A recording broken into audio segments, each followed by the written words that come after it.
A geometric series is the sum of consecutive terms in a geometric sequence, like 3 plus 6 plus 12 plus 24, all the way up to wherever. So it says if the common ratio, what's the ratio for this problem? What am I multiplying by each time? 3 times what is 6? 2. 6 times 2 is 12. 12 times 2 is 24. So if that common ratio is greater than 1, we will be adding larger and larger terms to the sum, right? This is getting bigger and bigger and bigger, 48, then 96. So the total can get big in a hurry, and using pairs, like we did with, remember, arithmetic, you add the first plus the last term and multiply by the number of pairs. It doesn't do us much good in this case because the pairs will have different sums, right? Because the geometric is getting bigger and bigger, so the 3 plus the last term is going to be different, right? Because there's not a constant rate of change. So it says, fortunately, there is a shortcut formula. We're actually not going to really use the shortcut because we have graphing calculators, but I'll show you the shortcut formula. And it says a series diverges, like this one up here, if you're getting bigger and bigger and bigger, or maybe you're going to negative infinity. Like if you're going -3, -6, -12, -24, that's diverging to negative infinity. It converges if it approaches a number other than positive or negative infinity. So that is an example like this next problem. What's happening here? 200, then 100, then 50, then 25. It's getting smaller and smaller and smaller. It is converging because eventually it's like adding 0. So it says, what is a sub 1? So a sub 1 is 200. What is r? R is a half. A sub 1 is 200 and r is a half. And so it says, let's write out the first 4 partial sums. So when I just take s sub 1, it's 200. S sub 2 is 300. S sub 3, I'm adding together the first 3 terms, is 350. S sub 4, when I add together those first 4 terms, is 375. So if I keep doing this pattern, what do you think this number is going to eventually converge to? You're adding less and less and less each time. So for example, let me do S sub 10 for you on the calculator. Let's see if we can predict what it's going to converge to. So I'm just going to do math, summation, x goes from 1 to 10, of 200 times 0.5 to the n minus 1. So I'm at 399.609. Let's do the 20th partial sum, and let's just see if it, that you're adding less and less. 399.996. What if I do the 100th partial sum? I'm adding less and less and less, right? So guess what this converges to? The calculator can't even do that many 0.999. So the calculator just tells me it's 400. I know it's 399.9999999. So it will end up converging to 400. So it says, where are these partial sums going? So what's the limit of this sequence as I go to infinite number of terms? So this I'm going to show you as a proof, just so you know it doesn't pop out of nowhere, but you don't have to be able to do the proof back. I just want to show you that I'm not just inventing a formula out of thin air. So if you look at these partial sums, right, this is the first term, but I don't multiply by the ratio. This is that term again, right? So every partial sum has that first term. And then this is your second term of the sequence, right? R to the first power. This is your second or third term, r squared, and then r cubed, right? Every time that you go to the next row, you're adding the 5th and the 6th term. So I want to show you how that you can prove what this is going to. So it says proving S sub n. How can I prove S sub n? So S sub n is, hold on, this is not straight. So S sub n equals a sub 1 r to the 0 plus a sub 1 r to the first plus a sub 1 r squared all the way up to a sub 1 r to the n minus 1. Oops, you can't see that. Right? Because n minus 1 times, I would do it. Right? Whatever term I'm on, if I'm on the 10th term, I would have done the ratio to the 9th power to get the 10th term. Right? So this is just whatever my starting term is, not times the ratio once, times the ratio twice, however far I want to take it out. So that I think you can kind of see from the front page. This next step, this would be like mathematical theory. Some mathematician said, I want to try to prove this. I'm going to multiply this whole equation by r and see what happens. Like, who thinks of doing that? I don't. But they said, okay, we want to prove how to find the sum of a finite geometric series. This is before they had the graphing calculator to do it for them. I just did it in 2 seconds, right? I found S sub 10, S sub 20, and S sub 100 in a second. They did not have that available to them. They would have had to add these all together. So imagine having to generate all the 10 terms and then add them all together without a calculator, right? They wanted a shortcut formula to do it for them.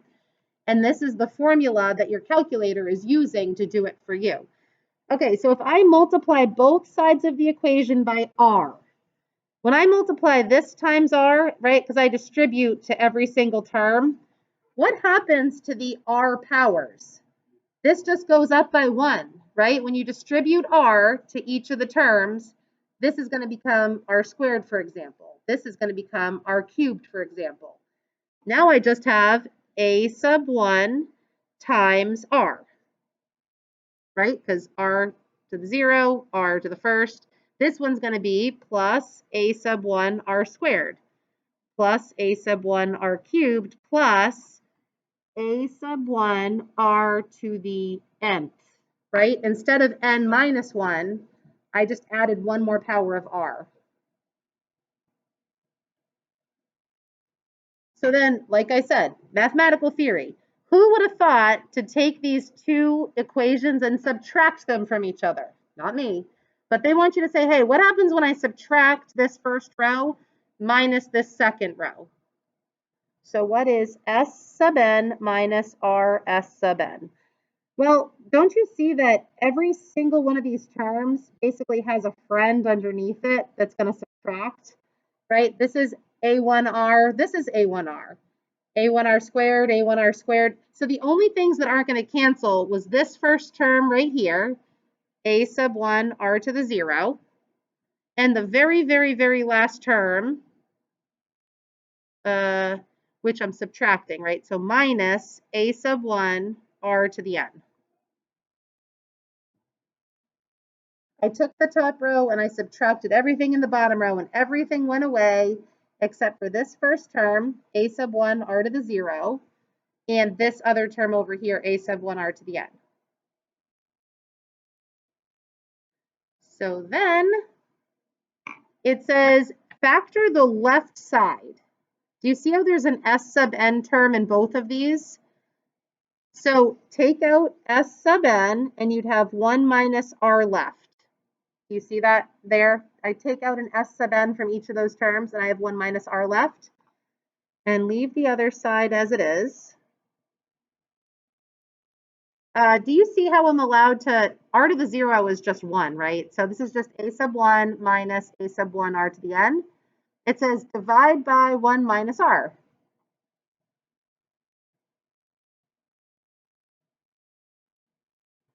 And S sub n equals a sub 1 minus a sub 1 r to the n over 1 minus r.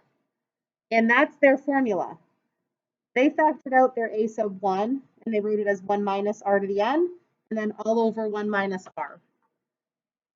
So anyway, this is the helpful but not so helpful formula now because we have graphing calculators. So in the numerator, you have a sub 1 minus a sub 1 r to the n, and in the denominator, you still have that 1 minus r.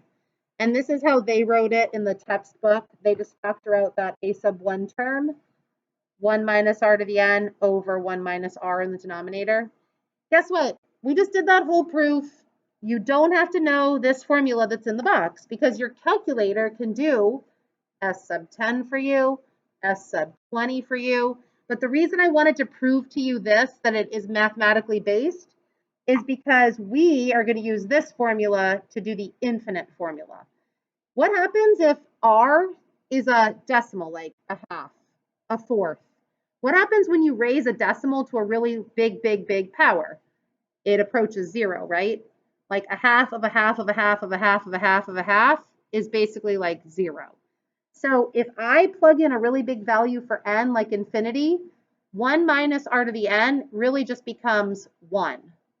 So the formula for an infinite geometric series, this formula is the formula that you need to have memorized.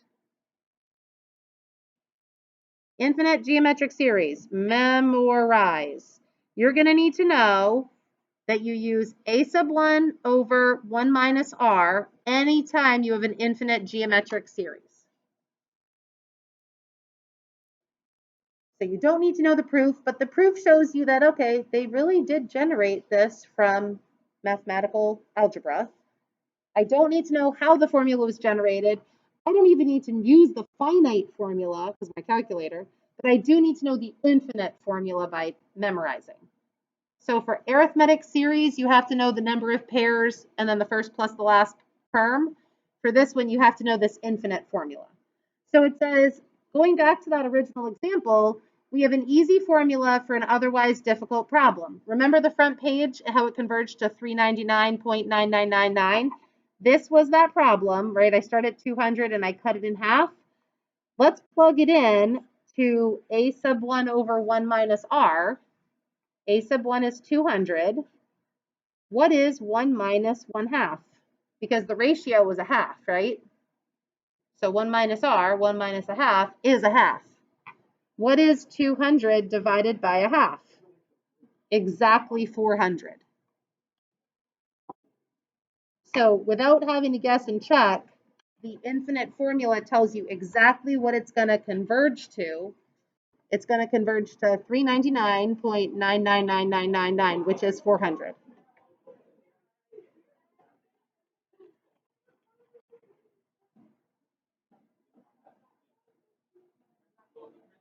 Good on that? All right. So this says, let's try some together. Some of these are not infinite. Oh, I guess most of them are. So we've got some practice on the front and the back. Okay, so we're trying these together, and then there's guided practice for you on the back. I don't know if we'll do all the guided practice today.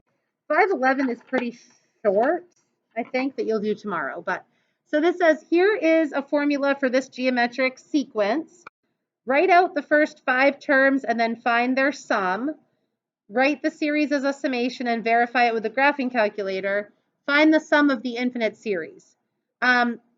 Let's just skip writing out the first 5 terms and finding their sum. Let's just do the summation of the first 5 terms with a graphing calculator and then find the infinite sum using the formula.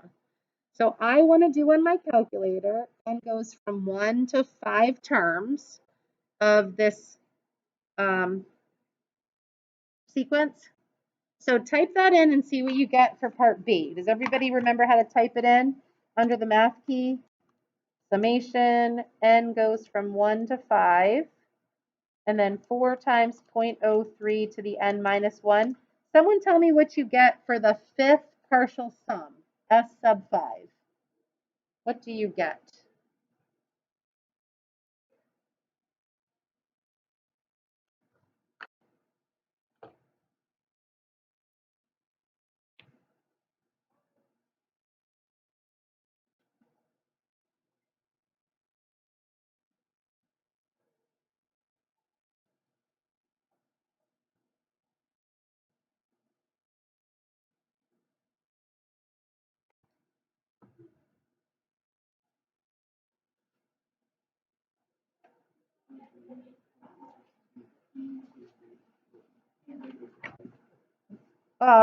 What is it? I got 4.1237. I don't know, should I look at it?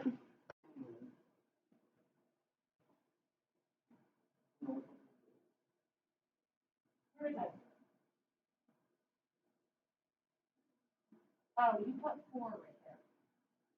That should be n minus 1 power. Yeah, x goes from 1 to 5. 4 times 0.03 to the n minus 1 power allows you to plug in 1, plug in 2, plug in 3, plug in 4, plug in 5. Okay. Did it not work on yours either? Oh, ow. Did you? Okay.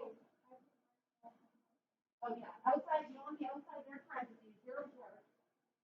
All right, so let's see how close that is to the infinite sum. All right, so the infinite sum is,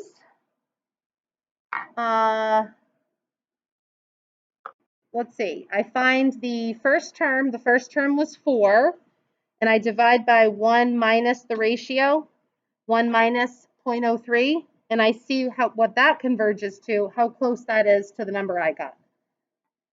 4 divided by parentheses 1 minus 0.03 parentheses. I mean, the first 4 digits come out the same. I didn't compare the last couple digits. I mean, this one was 1124.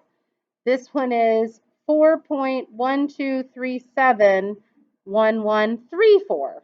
So, I mean, the first 4 digits, what's that, the 10,000s place? Tens, hundreds, thousands, 10,000s. I mean, it's already converged after 5 terms in this example. Did that make sense how to use the infinite formula? Oh, okay. So how about this one? Find the sum of this infinite series. Hello. Let's go for another one here. Find the sum of this infinite series. I'm adding 8, then 4, then 2. What's my common ratio? What am I going down by each time? A half. So again, I'm going to take 8 because that's the starting term and divide by 1 minus my ratio. And 1 minus a half is a half. And when you divide by a fraction, you multiply by the reciprocal, right? So 8 divided by a half, how many 50-cent pieces are in $8? 16. So if I keep adding, even if I look at 8, 4, 2, and 1, what is that already? That's already 15. So if I keep adding a half and then a fourth, eventually I get to 15.99999, which converges to 16.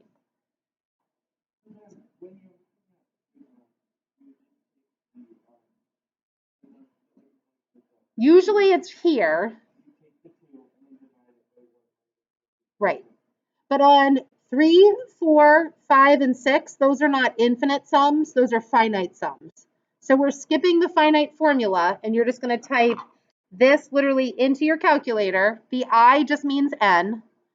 Type it into your calculator, get a solution, and then on 7, 8, and 9, you're going to find the infinite sum for 7, 8, and 9.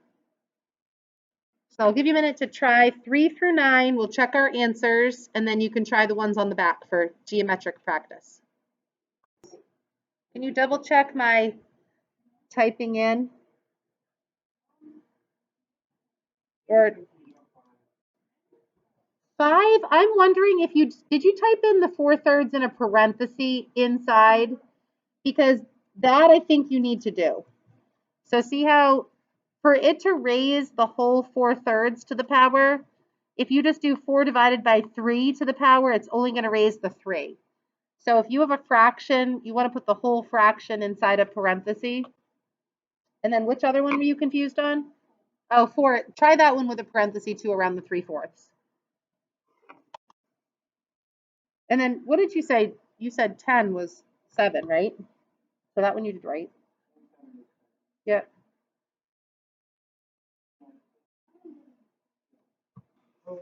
You guys all checked 7, 8, and 9? We're good on those? Right, because this is just practicing all of series. So this one happens to be arithmetic. This one you do not have to do without a calculator. So do it with a calculator, and then that you don't need to do number 3. I'm not having you do the, oh, this is actually, you could do it with or without. One's with a formula, right? I would just do the calculator, keep it short and sweet. And then these are, this is arithmetic, right? So there's a bunch of arithmetic on here mixed in, and then you've got your infinite sum on number 7. So maybe start with number 7 and work your way back, because 7 is infinite. And so that's what we just learned today. You have to find what the r value is, do that a sub 1 over 1 minus r. So maybe start with 7 and work backwards. So here's an answer to the guided practice, but you should have tried the guided practice first. Hold on. I'm showing my answers on this video and then stopping the video.